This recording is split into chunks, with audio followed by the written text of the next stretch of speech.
आम आदमी के लिए किसी की जान लेना बहुत मुश्किल काम सही, मगर जराइम पेशा अफराद के लिए ये काम बिल्कुल मुश्किल नहीं होता।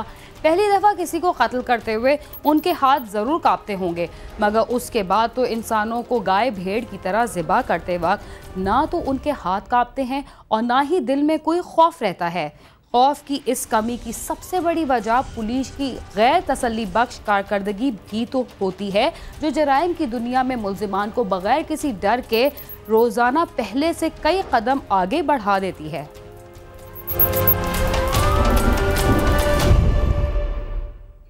इस्लामाबाद की पुलिस ने एक ऐसे इश्तिहारी सीरियल किलर को गिरफ्तार किया है जो एक खातून समेत 7 अफराद के कत्ल में मुलव्विस था। वो कई वारदातों के अलावा संगीन नौयत के मुकदमात में भी मतलूब था। आइए देखते हैं कि पुलिस ने उसे कैसे गिरफ्तार किया।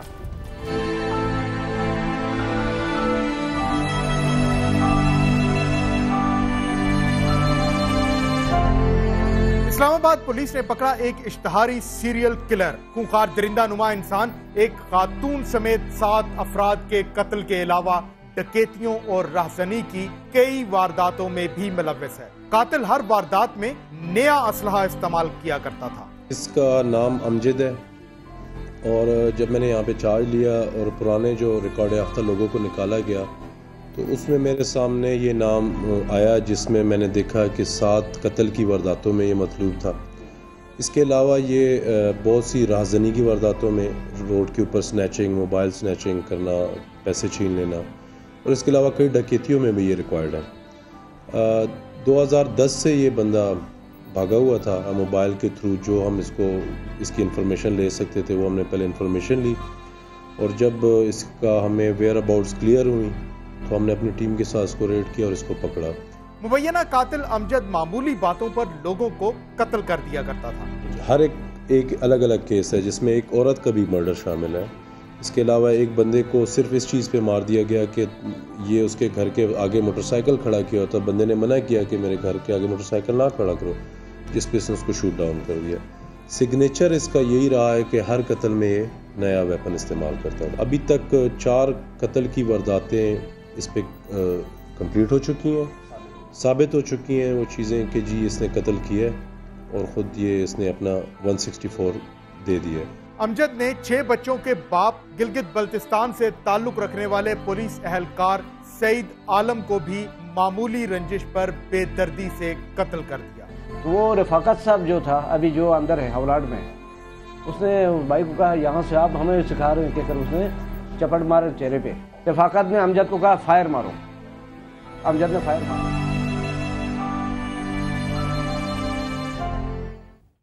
क्या इस कत्ल का जिम्मेदार सिर्फ वो शख्स था जो कई अफराद को कत्ल कर चुका था, या कोई और भी इसका कसूरवार था? आइए देखते हैं कि मकतूल के घर वाले क्या कहते हैं।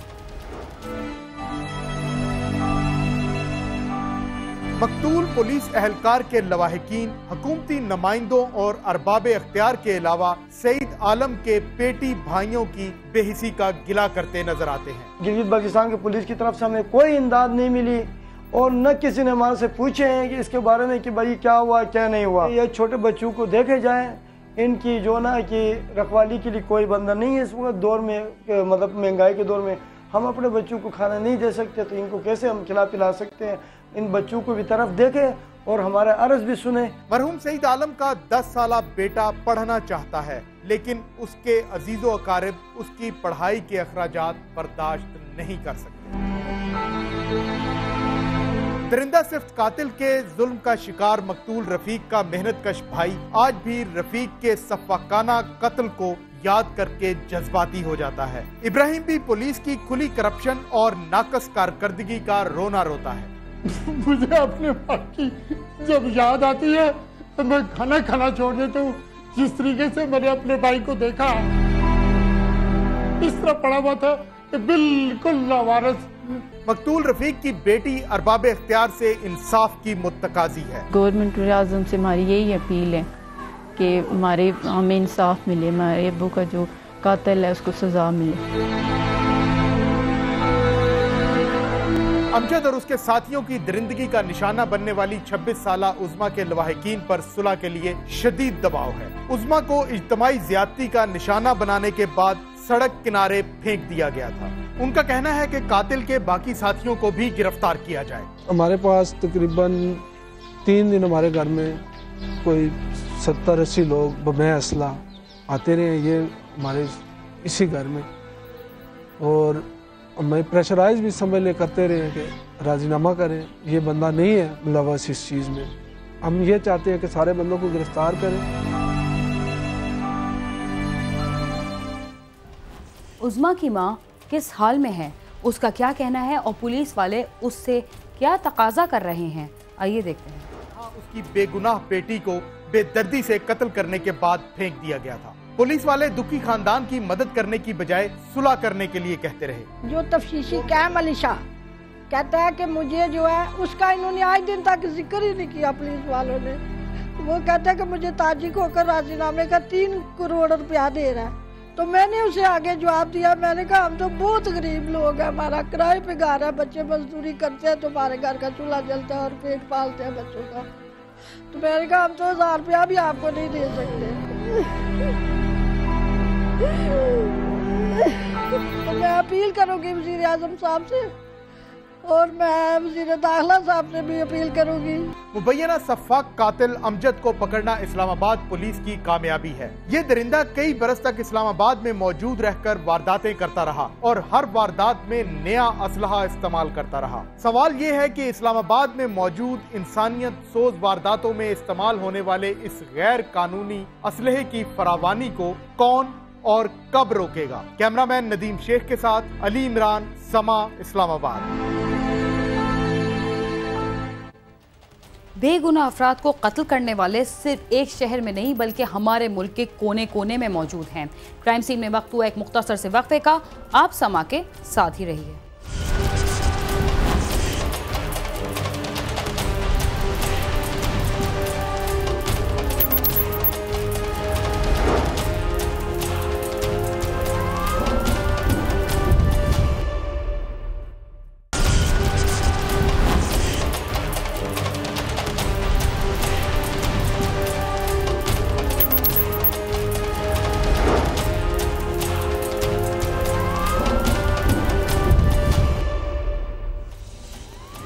प्रोग्राम क्राइम सीन में एक बार फिर खुशामदीद। पुलिस और शहरियों के दरमियान एक ऐसी दीवार कायम हो चुकी है जिसे गिराना इंतहाई मुश्किल काम है, मगर लाहौर में इस दीवार को गिराने की भरपूर कोशिश की गई। ये काम किया आईजी पंजाब ने, मगर कैसे, आइए देखते हैं।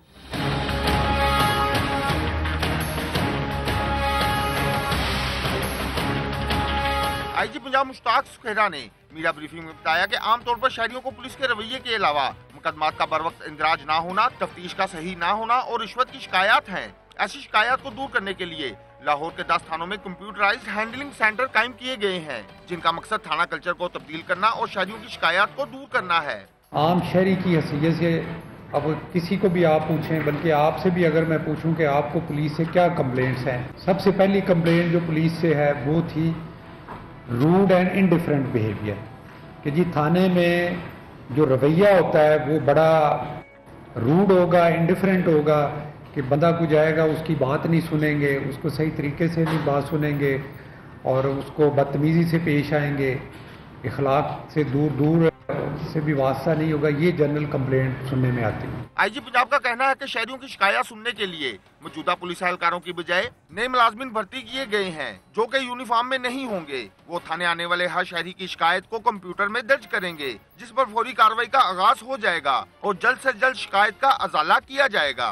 दूसरा ये है कि वहाँ पे हमने वीडियो सर्वेलेंस का भी किया है कि राउंड द क्लॉक जो है लाइव उसकी मॉनिटरिंग हो सकती है, कि वहाँ पे जो स्टाफ बैठा है वो क्या काम कर रहा है और कंप्लेंट जो आ रहे हैं उनके साथ कैसे उनका बर्ताव है और कैसे कंप्लेंट जो है वो रिसीव की जा रही है। तो सुपरवाइजरी ऑफिसर जो हैं वो उनकी लाइव देखना चाहें तो वो लाइव भी देख लेंगे, और उसके अलावा जो कंप्लेंट्स हैं उनकी मॉनिटरिंग जो है वो भी राउंड द क्लॉक वो देख सकते हैं रियल टाइम, कि कितनी कंप्लेंट्स आ चुकी हैं, कितने पे एक्शन हो चुका है, कितनों पे एक्शन बकाया है, जिन पे बकाया है वो किस वजह से बकाया, एक्चुअल कंप्लेंट को देखना चाहें तो वो भी कर सकते हैं। कोई भी कंप्लेंट आएगी तो वो पहले उसको कंप्यूटर में रजिस्टर करेंगे, उसकी बाकायदा रसीद देंगे जो कि वो इंटरनेट पे जाके खुद भी ट्रैक कर सकेगा। आईजी पंजाब ने कहा कि हुन्नाबाद बम धमाकों की तहकीकात जारी हैं। दहशतगर्दों का सुराग लगाने के लिए टीमें काम कर रही हैं। आईजी पंजाब का मजीद कहना था कि अगर कंप्यूटराइज्ड हैंडलिंग सेंटर का पायलट प्रोजेक्ट कामयाब रहा तो इसको पूरे पंजाब में नाफिज कर दिया जाएगा। ये सिस्टम इंशाल्लाह अगर कामयाब आप समझते हैं कि ये अच्छा सिस्टम है तो ये पंजाब के सारे थानों में चलेगा। मैं पूछ रहा हूं कितना अच्छा चलेगा। नहीं, मैं कह रहा हूँ पंजाब के सारे थानों में चलेगा। आप इसे अंदाजा लगा लेना, इंशाल्लाह पक्का चलेगा। थाना कल्चर को तब्दील करने के लिए हर आने वाली हुकूमत और पुलिस अफसर इकदाम करते हैं, मगर अभी तक किसी को कामयाबी नहीं मिल सकी। ताहम मौजूदा आईजी पंजाब पुरअज़म है कि वो ऐसा करके ही दम लेंगे। कैमरामैन लियाकत बशीर के साथ आमिर शहजाद, समा, लाहौर।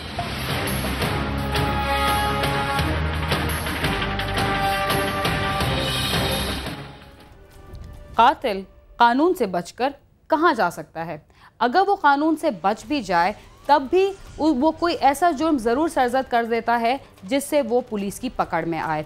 हमारी दूसरी रिपोर्ट जो है उसमें इसी तरह का एक कातिल गिरफ्तार हुआ। पुलिस ने उसको किस तरह गिरफ्तार किया, आइए देखते हैं।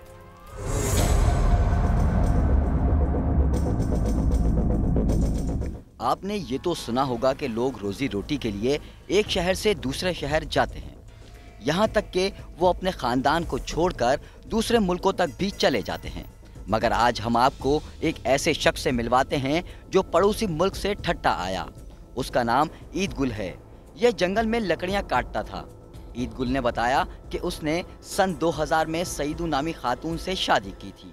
एक दिन उसकी बीवी पानी भरने के लिए घर से निकली तो उसने उसे जंगल में दो अजनबी अफराद से बातें करते देखा, जिस पर वो गुस्से में अपने हवास खो बैठा और कुल्हाड़ी के वार करके उसने अपनी बीवी को कत्ल कर दिया। बंदे जो हमने अपने आंखों से देखा, जंगल में हमारा जो है ये बेबी जा रहे थे पानी के लिए, हमने दोनों को देखा तो फिर वो बंदे वहाँ से भागे, उस लड़की को मैंने उधर मारा, फिर ये बंदे इधर से फरार हो गए, फिर मेरे को पता नहीं वो किधर भाग गया। सही है, वहाँ पर ये रह रहा था अपनी फैमिली के साथ। वहाँ इनका कोई पड़ोसी था अलमीर नाम का, उसका कोई इसकी बीवी से कोई ताल्लुक़ बन गया।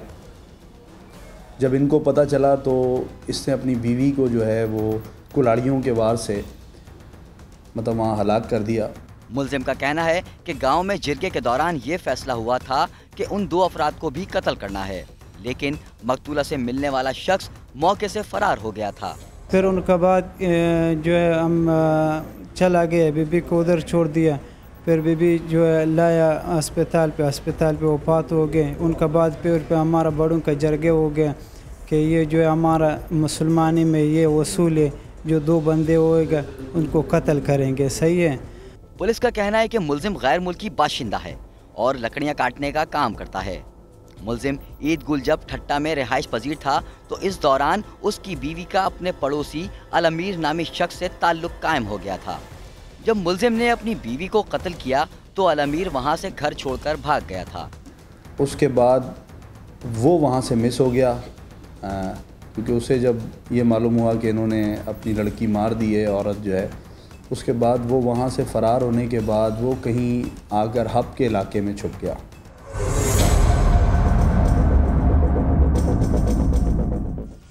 अपनी बीवी को कत्ल करने के बाद मुल्जिम को किसकी तलाश थी और इस तलाश में वो कहां तक गया, आइए देखते हैं।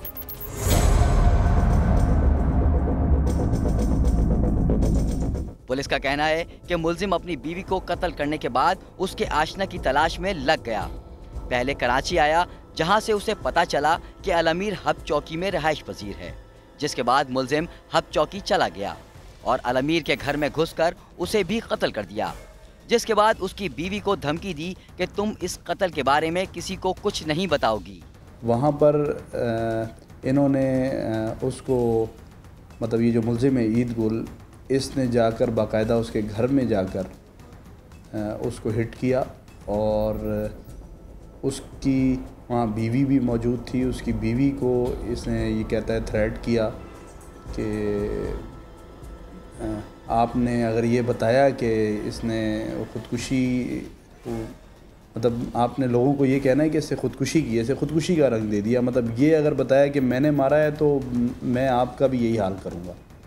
पुलिस हिरासत में मौजूद मुलजिम ईद गुल का कहना है कि उसने अल-अमीर को कत्ल नहीं किया बल्कि उसने खुदकुशी की थी। अल-अमीर से हमारा कोई जान पहचान नहीं है, नहीं जानता हो, नहीं उसको देखा नहीं। अभी तक उसका घर भी मेरे को मालूम नहीं था कि वो किधर बैठा था। उस दिन जो है हमको फ़ोन आया था, मैं डैम में लकड़ी काटता था तो फ़ोन आया, बोलते अल-अमीर ने खुदकुशी किया। सही है कि हम कुरान पर हाथ रखेंगे, ये काम मैंने नहीं किया है। साइट पुलिस का कहना है कि मुलजिम को जिया मोड़ के करीब असलहा समेत गिरफ्तार किया गया था, जिसके बाद उसने ठट्टा में अपनी बीवी और हब में उसके आशना को कत्ल करने का एतराफ़ किया। रात को 9:30 बजे जब जिया मोड़ पहुंचे D1 स्टाफ के पास, तो एक मुलजिम को रोका, जिसने पुलिस को देखते ही जो है ना फायरिंग शुरू कर दी। पुलिस ने भी जवाबी कार्रवाई करते हुए उसको फायरिंग के बाद जो है ना जवाबी कार्रवाई करते हुए मुकाबले के बाद पकड़ लिया। तो दौरान तफ्तीश मुलजिम ने डिस्क्लोज़ किया कि उसने अपने बीवी और उसके आशना को भी कत्ल किया हुआ है। बीवी जिसका नाम है सईदो बीवी, जिसको ठट्ठा में कत्ल किया, और उसका आशना जो है अल-अमीर नाम है उसका, जिसको हब में उसने कत्ल किया। पुलिस का कहना है कि वो ठट्टा और हब चौकी में होने वाले कत्ल की तहकीकात कर रही है, जिसके बाद केस को मजीद आगे बढ़ाया जाएगा। कैमरामैन आबिद मुगल के साथ खुर्रम गुलजार, समा, कराची।